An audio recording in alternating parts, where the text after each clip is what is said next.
Hello మావా. ఈరోజు మనం మాట్లాడుకునే టాపిక్ వచ్చేసి ఇండెక్స్ ఇన్ ఎస్క్యూఎల్. మన బుక్స్లో ఇండెక్స్ అనే పేజ్ ఉంటుంది, గుర్తుందా? మనకు కావాల్సిన స్పెసిఫిక్ టాపిక్ ఎక్కడుందో బుక్ మొత్తం సెర్చ్ చేయకుండా ఈజీగా తెలుసుకోవడానికి దీన్ని యూజ్ చేస్తాం కదా.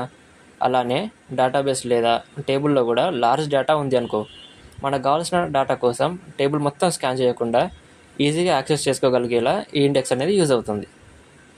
ఈ ఇండెక్స్ని 1 or more columns of A table పైన క్రియేట్ చేస్తాం.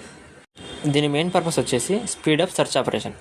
డేటాని తొందరగా రిట్రీవ్ చేయవచ్చు, అలాగే సార్టింగ్ కూడా ఇంప్రూవ్ అవుతుంది. అదే ఆర్డర్ బై ఆపరేషన్స్ కూడా ఇంప్రూవ్ అవుతుంది. ఇండెక్స్లో కొన్ని టైప్స్ ఉంటాయి. అవేంటంటే సింగిల్ కాలమ్ ఇండెక్స్, అంటే జస్ట్ ఒక సింగిల్ కాలమ్ పైన ఇండెక్స్ క్రియేట్ చేస్తాం. ఇంకోటి వచ్చేసి కాంపోజిట్ ఇండెక్స్, అంటే 2 or more కాలమ్స్ పైన ఇండెక్స్ క్రియేట్ చేస్తాం. ఇంకోటి యూనిక్ ఇండెక్స్, ఇది వచ్చేసి ఇండెక్స్లో ఆల్ కాలమ్స్ యూనిక్గా ఉండాలని చెప్పేసి చూస్తుంది. ఇక లాస్ట్ వచ్చేసి ఫుల్ టెక్స్ట్ ఇండెక్స్.